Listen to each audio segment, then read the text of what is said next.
Olha, trocou a bandeira da tarifa de energia elétrica e a conta de luz vai ficar mais cara. Isso nós já falamos aqui, né? Estamos em período de férias escolares. Com isso, é preciso organizar as finanças para evitar problemas financeiros. Aliás, sobre isso, eu vou conversar com o economista Diego Richene. Bom dia, Diego. Como é que vai? Tudo bem? Bom dia. Tudo jóia? Tudo ótimo. Obrigado pela sua presença aqui por videochamada. Vamos começar pelas orientações sobre a nova bandeira tarifária de energia elétrica. A mudança se deu em razão da previsão de chuvas abaixo da média até o final do ano. Em cerca de 50% vai chover menos. E pela expectativa de crescimento da carga e do consumo de energia no mesmo período. Com esse acionamento, as tarifas dos consumidores serão acrescidas em R$ 1,8 a cada 100 kWh consumidos, né? Diego, e aí é preciso o uso responsável de equipamentos eletrônicos nesse período para evitar gastar mais, não? Com certeza. Você precisa não só ter esse consumo com os eletrônicos, mas também adotar algumas práticas que nós economistas consideramos práticas corriqueiras, mas que quando você põe na pontinha do lápis ao longo de um mês ou principalmente ao longo de um ano, faz toda a diferença na hora de você fazer um planejamento, por exemplo, para viajar, né? Uma dessas coisas que nós costumamos falar é que você precisa tomar cuidado quando você deixa uma luz ligada num cômodo que você não está. Você às vezes esquece um equipamento eletrônico, pode ser um ar-condicionado, pode ser televisão, pode ser qualquer outra coisa ligada sem a menor necessidade, e isso vai ajudando dentro de um mês a formar uma bola de neve na sua conta de luz, infelizmente. Verdade. Por exemplo, tem pessoas como eu, por exemplo, que gosta de ficar ouvindo a televisão sem olhar para a televisão, só para ter um barulho em casa. Faz parte. Não, mas tem bastante gente que faz isso, né? Mas eu faço não é porque eu tenho problema de ficar sozinho, não. É porque eu gosto de televisão. Eu vivo televisão 24 horas por dia. Então eu tenho esse hábito. Mas até para isso precisa se moldar, né? Exatamente. Uma das coisas que eu, por exemplo, gosto de orientar quem me procura, ou até mesmo numa conversa corriqueira com algum amigo ou amiga, eu gosto de dizer o seguinte: olha, você, por exemplo, gosta de ficar usando o ar-condicionado o dia inteiro? Tudo bem. Só que existem, por exemplo, equipamentos de ar-condicionados hoje muito mais eficientes do que há 5 ou 10 anos atrás. Hoje, então, a indústria, por exemplo, vende equipamentos de ar-condicionado inverter, que eles, inclusive, prometem, né, uma economia de até 40% na sua conta de energia quando você considera o período fechado do mês. Você, por exemplo, tem geladeiras com a mesma tecnologia, inverter, né, que também promete aí fazer uma economia muito grande na conta de luz. Então, o que eu estou dizendo aqui para os nossos telespectadores? É que você não precisa simplesmente deixar de viver ou de curtir, por exemplo, a sua televisão, estar num ambiente mais climatizado, principalmente em regiões mais quentes. Você não precisa deixar de curtir. Essas coisas são cômodas, mas o que nós precisamos entender é utilizar as coisas de forma consciente, sendo que também existem alternativas no próprio mercado que te ajudam também a economizar. É verdade. Bom, outras principais dicas então para economizar energia elétrica. Desculpem, mulheres. Uso moderado do secador de cabelo, né? Se você for tomar banho à noite e se der, evitar lavar o cabelo, porque você lava o cabelo, demora mais, o cabelo comprido. Aí depois você vai secar o cabelo, vai usar o secador. Tô errado, Diego, ou não? Tá certo, né? Então, uso moderado dessas coisas. Exatamente. O uso moderado desses equipamentos que ainda, por exemplo, não foram inovados pela indústria, né, ou renovados, melhor dizendo, pela indústria, com uma tecnologia um pouco mais eficiente, tem que realmente ser moderado o uso desses equipamentos. Uma outra coisa que eu gosto também de comentar são os chuveiros elétricos, tá? Você acabou de usar o chuveiro, você desliga. Você pode desligar, não tem problema nenhum. Existe aquele mito dizendo que se você ficar mexendo muito ali no medidor, né, do verão ou para o inverno, que vai queimar mais rápido. Não é verdade. Isso daí não vai afetar efetivamente a resistência do aparelho, do chuveiro elétrico, por exemplo. Não, desliga, porque ele também consome energia. Agora, uma coisa que eu também costumo dizer muito, pessoal, é que sabe aqueles equipamentos que mesmo você não estando usando, continua ligado lá na tomada, que é o famoso stand-by? Pois é.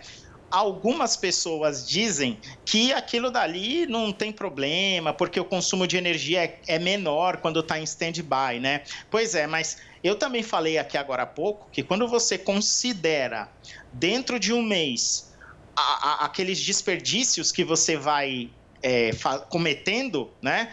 E depois faz a conta para o ano inteiro, aqueles equipamentos que estão em stand-by também estão consumindo energia elétrica. Agora, é claro que você não vai tirar uma geladeira da tomada, não é isso que eu estou dizendo. Mas aqueles outros equipamentos que você não está utilizando, como é o caso, por exemplo, de uma caixa de som, ou até mesmo a televisão, né? Às vezes você acabou de assistir ou vai viajar, ficou uma semaninha fora, desliga da tomada, que vai te ajudar também na economia. Micro-ondas. Micro-ondas, perfeita observação. A maioria das pessoas, né, às vezes, coloca lá o equipamento, utiliza, deixa lá ligado, às vezes só para ver o horário. O horário, é normal, eu também fazia muito isso. Mas isso, de certa forma, quando você, de novo, vai fazer a conta durante o mês todo, são os desperdícios. E eu gosto de dizer que não é o uso indiscriminado do equipamento que vai fazer você pagar ou não mais caro na conta de energia. É simplesmente o desperdício. E você pode estender essa palavra desperdício para diversas outras áreas, não só para o consumo de energia elétrica, mas tem desperdício de alimento, desperdício de água. Gente, hoje nós pagamos por quase tudo. E os desperdícios estão ali dentro da conta também. É verdade. E se você for calcular o micro-ondas da minha casa, por exemplo, eu saio de casa de manhã cedo e volto só à noite. E quando eu uso à noite? Então, uma vez por dia, quando eu uso? Pô, fica ligado o dia inteiro. Você tá entendendo? Então tem que desligar mesmo.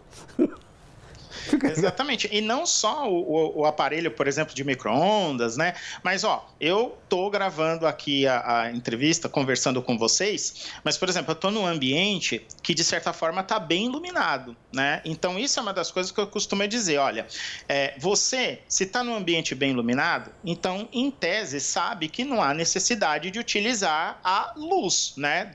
Da sua casa, por exemplo, a lâmpada, que eu quero dizer, né? Mas não, existem pessoas que ainda têm essa necessidade, mas também até aí não tem problema. Aí, o que você, meu amigo e minha amiga, pode fazer nesse caso? Você pode trocar a luz, a lâmpada, né, da sua casa. Se você tem aquelas lâmpadas mais antigas, uma lâmpada incandescente que nem hoje produzem mais, mas ainda assim você de certa forma vê em alguns lugares, ou até mesmo uma lâmpada fluorescente que consomem um pouco mais de energia, você pode trocar por uma lâmpada de LED, que são lâmpadas mais eficientes, inclusive são até mais potentes, né? Tem uma força maior de iluminação. Mas quando você olha para a conta de luz efetivamente, elas te ajudam também a economizar. Tá certo. Bom, eu vou mudar o assunto para férias escolares, porque tá tudo colado, né? Mudou a bandeira, agora tem férias escolares. Uma pesquisa da Serasa revelou que 59% das famílias que pretendem viajar nesse período planejam gastar no máximo R$3 mil, né? Por uma família inteira, eu sei que 3 mil é puxado para as pessoas, mas R$3 mil para uma família de 4 pessoas não é muito, né? Diego, como é que podemos fazer um planejamento financeiro para esse período? Em relação a uma família de 3, 4 pessoas, realmente R$ 3.000 não é muito, mas quando você olha para a maior parte da população brasileira que ganha até no máximo 2 salários mínimos, né? R$ 3.000 é uma quantia, né? Até considerável. E para planejar o uso em cima desse valor, precisa realmente de muita disciplina. Então, uma dica que eu gosto também de dar é que uma viagem normalmente costuma ser algo para médio e longo prazo. O que eu gosto de dizer com longo prazo? Poxa, eu gosto de viajar todos os anos, por exemplo. Olha, eu estou agora no mês de julho, então já posso pensar na viagem do próximo ano, né? Do próximo julho do ano. Então, o que eu começo a fazer? Eu começo a separar todos os meses uma quantia do meu orçamento para essa viagem. Já que é R$ 3.000, então, poxa, se eu ganho, por exemplo, um salário ali de R$ 5.000, por exemplo, ou R$ 4.000, que seja, o que eu digo é a família, a renda da família. Se for nesse sentido, você pode, sei lá, economizar R$ 250 todos os meses ou R$ 300 todos os meses, né? Em 10 meses você consegue esse valor, ou quem sabe em 12 meses, com um pouquinho a menos, você também consegue esse valor. A maioria das pessoas estão muito acostumadas a fazer compras parceladas, né? Então, eu tenho, suponha, um cartão de crédito, eu parcelei uma compra de 10 vezes, até aí tudo bem, então eu vou pagar um pouquinho todos os meses, né? Com o planejamento de uma viagem, é quase a mesma coisa. Só que ao invés de você chegar e comprar, por exemplo, um pacote, que é uma grande facilidade, você tem a liberdade, economizando um pouco todos os meses, para decidir o que vai fazer depois. Então, é isso mesmo. Diego, deixa eu só clarear aqui para as pessoas não falarem que eu estou, né? Quando eu falo R$ 3.000 para 4 pessoas, que não é muito, eu digo no planejamento. Sim. Porque se você for contar 10 dias de viagem, você põe R$ 300 por dia. R$ 300 por dia para 4 pessoas é nada. É nesse sentido que eu quis falar, no planejamento. Porque realmente é uma grana pesada, né?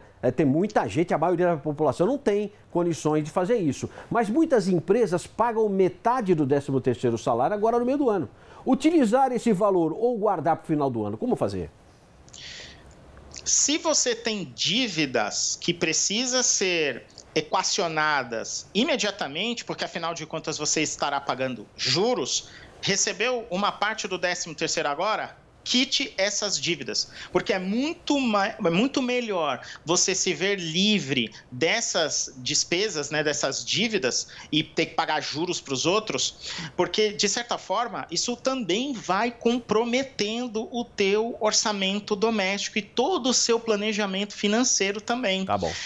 Então, o ideal é usar se tiver que pagar dívidas. Agora, não tenho nada disso, eu sugiro guardar esse dinheiro lá no banco, numa poupança, numa aplicaçãozinha financeira, para fazer frente às despesas que vão chegar no início do próximo ano. IPVA, IPTU, mensalidades, né, reajustes de mensalidades escolares.